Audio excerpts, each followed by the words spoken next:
Okay, it is Wednesday, October 2nd, 2024, 3:30 p.m., and I will call this City of Merrill Park and Recreation Commission meeting to order. Good to see everyone. Thank you for coming. It's going to be a brief formal agenda that we'll go through, and then we will get out on this lovely day for our parks tour, my favorite meeting of the year. Get to go on a field trip. So, agenda item number 1, approve the minutes from the previous meeting. I'll make a motion to approve the minutes from the September 2024 meeting. Is there a second? I'll second. We have a motion and a second to adjourn the minutes for the September 2024 meeting. Is there any discussion on that motion? Hearing none, all those in favor signify by saying aye. Aye. Opposed? Motion carried. Next agenda item, September 2024 claims. Are there any questions on the first page of the claims?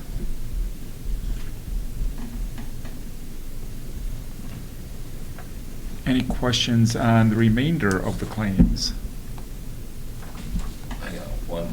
That Windorf bus for summer playground, is that for the whole summer? Yes. Yep. I didn't know if it was just for this month or the whole summer. Yep. And they bill us, but we charge each one of the participants every time that we have a bus trip. So that it shows a cost to us, but it's actually covered with their registrations. So. Any other question on the claims? I would then entertain a motion to approve the September claims as submitted. I'll make a motion to approve the September claims. Is there a second? I'll second it. We have a motion and a second to approve the claims. Any discussion on that motion?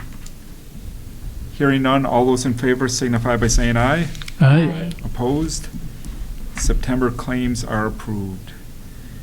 Next agenda item, review and approve the 2025 operating budget. So where are we in the budget process? Okay. So last Monday we had capital meeting to discuss capital, and for us we had I think I sent you that summary of what we didn't get. The only thing that we had that was fully funded was our pool heater, and the rest of the stuff was kind of pieced together, so to speak. Basketball courts, they were removed from consideration for funding, and then $5,000 put back in to actually remove them. Again, like I mentioned before, that's something that can't be done without Park and Rec Commission's approval, and I think we're going to circle back and ask to have that reinserted at a lesser amount and see if we can work with a lesser amount. I'm going to also, in the meantime, work on finding a potential. I was approached by somebody, a service organization here that may have funding to help offset that cost, but that's not a sure thing. So that was, what you're talking about is full removal and then replacement? Is that? No. So it was voted on to completely remove it from consideration for funding, and then somebody else. But what was the original funding request? To redo the basketball courts at Streeter for $45,000. Yep. Yeah, and so it originally got completely taken out and then got reinserted. $5,000 to remove them, but then to just eliminate them from the park altogether. Yep. Well, the motion was to approve $5,000 to remove them and to bring in black dirt and seed it. So, okay. But this one's still kind of ongoing. I think that I think we'll be able to get it reinserted in there. But my estimate was a little bit high, and I left it high simply because, well, first of all, fencing. You never know how much that's going to cost from year to year. Asphalt and all those have a kind of a wild roller coaster ride versus what it could cost from one year to the next. I'd rather ask for a little bit not extra, but have a little fluff in there versus asking for a number that you're not quite sure is enough and then have to come back and ask for more because it wasn't enough. So we also had entrance signs, and those were going to be phased. Instead of 35, it was knocked down to 15. Park shelter concrete was we were given 9,000 versus the original ask, which will allow us to do 1, and then we'll come back. Rental skates from 10 down to the original motion was 2,500, and then it was reinserted back to 5,000. Keypad locks were eliminated completely. And the feature pumps, we were, instead of 35, we were given 10. So that we'll have to see. We might be able to do a 10 and a 15 horse if we can find the right place at the right price. Otherwise, we'll just get one of the 15 horse pumps and have it installed. So, but something's better than nothing. Could always be better, and it could always be worse. The one thing that I'm not sure if they understand this yet, but that means that we start our capital request next year already with all of these partials plus what was not funded for this year and last year and the things that we had for 2026. We had this discussion when we were talking about capital, and we do have 2 city council members here, but that is how it works. Again, when things aren't funded, that doesn't mean they go away or repair themselves or fix themselves. It means that they are still there and they're a year older, a year more used and abused, and they are 1 year closer to being either really, really needed or to failure. So, but we don't complain. We will take yeses or partial yeses on anything that we can get. Any questions on the capital? So I don't know if we're going to have another meeting to discuss that. I have plenty of theories on how we can make that process easier if anybody wants to listen from City Council, but we're here to talk about other things operationally. Any other?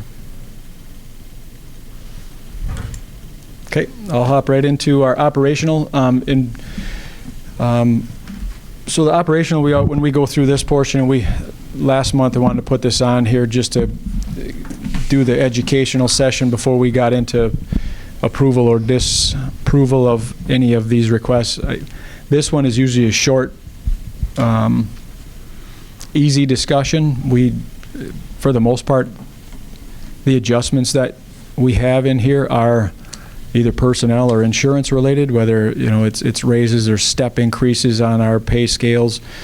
So there really isn't all that much that we can do from a Park and Rec Commission standpoint to sway this. We can if we want to, but I think we already know, what those answers are going to be. I don't know that there has been, I guess, council members, correct me if I'm wrong, has there been a target percent increase in overall operations budgets? Nobody? I don't recall one, no. Okay. Yeah, and that always kind of makes it a little bit more difficult because we're aiming at a moving target here. But I think that for the most part, Emily has put in 2.5% on the wage and step averages just to cover anything that would be approved, and it may end up getting slid even further back depending on what level everybody wants to be at. But you can see on your sheet there the line that's colored in is the 2025 proposed. I'll go with parks first. The only real things that we had some adjustments to, and I do like that Emily is doing this, is you'll notice this on the right hand side description columns where you'll see percentages or narrative, where there's some spots where she's taking 5-year averages so that we're not cutting ourselves too short, but it's also giving us a better and a more true perspective that accounts for years that we may be high and years that might be uncharacteristically low. So from a park standpoint, if you look on the second page there, it says city tax levy for 2024 adopted. 397, and for 2025, we're at 410, which is a 3.1% increase overall in this portion of our budget. And again, 95+% of that's going to be in step increases, insurance, whatever else she builds into the budget. Page 3, where top left, you'll see proposed recreation program budget. This is just a one-page one, but you'll see 2024 adopted, 240,402, and the projection is 242,952. Again, the projections are just what they are. It's a guess, but we'll be at or under the budget for this year. We're going to ask for 245,159 for a 2% increase. And again, that does account for some increases based on a few years average, and the other ones are payroll budget, she calls it, but that's step increases, any cost of living or inflation additions. So, any questions on rec programs? Okay, the next page, top left, you'll see 2025 proposed Mark Smith Center budget. Same format applies. 2024 adopted was 129. Our 2024 projection would be 129, 175.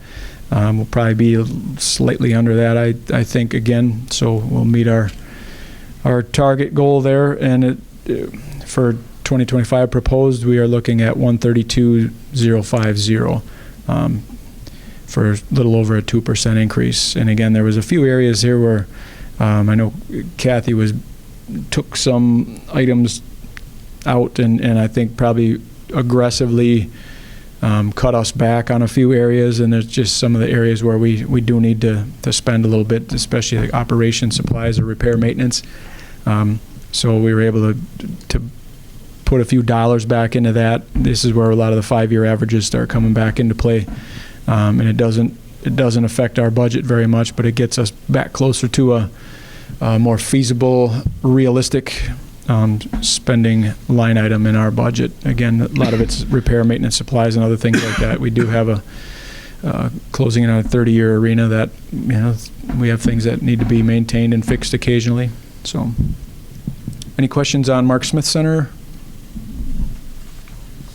Okay. And the last page is 2025 proposed aquatic center budget. 2024 adopted 180. Projection 178. For 2025, we're proposing 204. Part of this is because of that ARPA deficit that Kathy had used for a number of years. It always looks nice on the bottom line, but our aquatic center costs us money to operate it. Every municipality that has one, we are not in the private sector. This is closer to a true cost of what we have. And hopefully now that we've got some other things dialed in and some fixes, you always cross your fingers with a pool in northern Wisconsin, an outdoor facility, but when we're seeing 10,000+ people a year through our door, those are people that come from near and far and from around the corner and from a distance to our community. If we don't have things like this, it's vibrancy, it's quality of life. I don't need to sell you guys on it, but that's the cost. And like we do every year, we try to keep these costs down as far as humanly possible.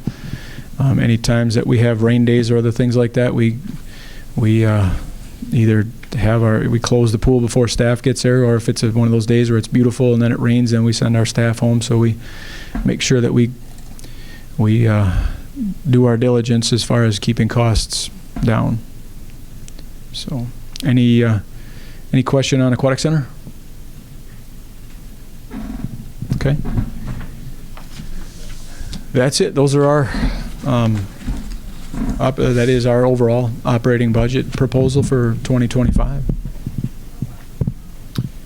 And when is that budget hearing? Is there hearing or hearings? What's that process between now and approval? So the next budget meeting that we have is on October 14th, correct? 14th.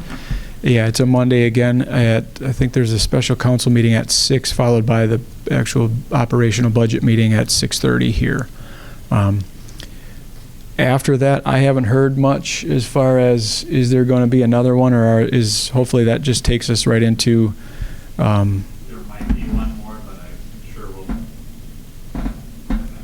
determine that at 14. yeah, I would, Final budget's looking like November 12th. that would be at the regularly scheduled meeting. And that's just a public hearing. Usually by the time we make it to that point, it's, at least in my history, it's been pretty melodramatic. By then, it's been scrutinized, it's been discussed, and usually when you make it that far, it should hopefully pass. I've seen some squirreliness happen, but so that, as of right now, we're down to one more on the 14th, and then final budget hearing. Any questions for Dan on that budget or the process or anything? Thank you for your efforts, and council members, thank you for your efforts, and Motion. Can we get a motion to approve it? We'll keep it operating one more year. So with that, yes, can we have a motion to approve our proposed operating budget as presented? I'll motion. Is there a second? I'll second. We have a motion, a second, to approve and put forward this proposed operating budget. Any discussion on that motion? Hearing none, all those in favor signify by saying aye. Aye. Opposed? Motion carried. So thank you. Thank you. Next agenda item, monthly reports. Okay. Yeah, do you want to summarize any highlights, and then we'll see if there are any questions? Sure. I think as you could tell from hopefully reading it, September ended up being a pretty crazy month for us. It was something that we always try to avoid, but this year, just between the sheer amount of not only volume of rain, but the consistency of it from spring into mid-July, a lot of the things that we were hoping to do while we had extra hands, and while we had, luckily we've had decent weather, just didn't quite work out. So just about every project that we were hoping to spread throughout the season happened within about a 3 to 4 week time stretch. So, but it's good. Mother Nature really cooperated. It was kind of nice too that we got put on the lists where we did, because it helped us not beat up our parks. And when we stop at Stang, I just had a call from Dustin. They finished that trail, and the one that goes between the Historical Society and the river towards Athletic Park for the connector trail. But it is nice if one can bag and choose at the same time, and we're doing work like that. It's nice to have it be dry, because you can hardly tell that they worked on it for the last 2 weeks. It really looks good. So yeah, a lot of good things. Our parks, we always call it park closed, but our park's closed after Monday. So I know the guys get a chance to kind of take a deep breath. They've been working 7 days a week here, especially since our summer staff is gone, and mowing and helping with all of our other events and things like that. So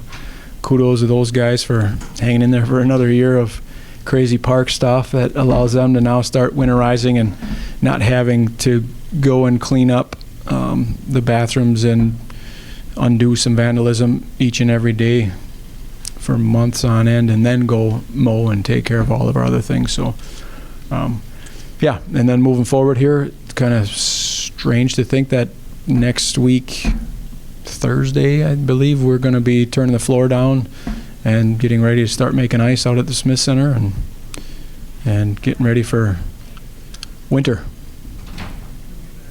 So good and busy. Any questions for Dan on the director's report? Okay. Thank you very much, Dan. Yeah. Date and time for the next meeting?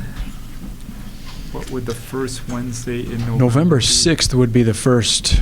First Wednesday. So, which would be okay. Election day is the 5th. The only one thing that we may, we may end up having to meet downstairs possibly, if they do. Nathan, do they normally do the, what you call it in here?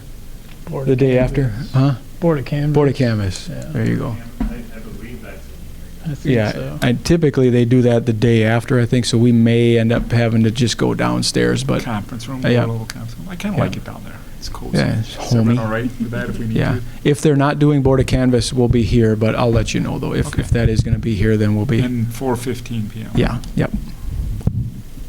All right. Is there any public comment? Hearing none, I would entertain a motion to adjourn. I'll make a motion to adjourn. Well, second. Motion is second to adjourn. All those in favor signify by saying aye. Aye. Opposed? We are adjourned.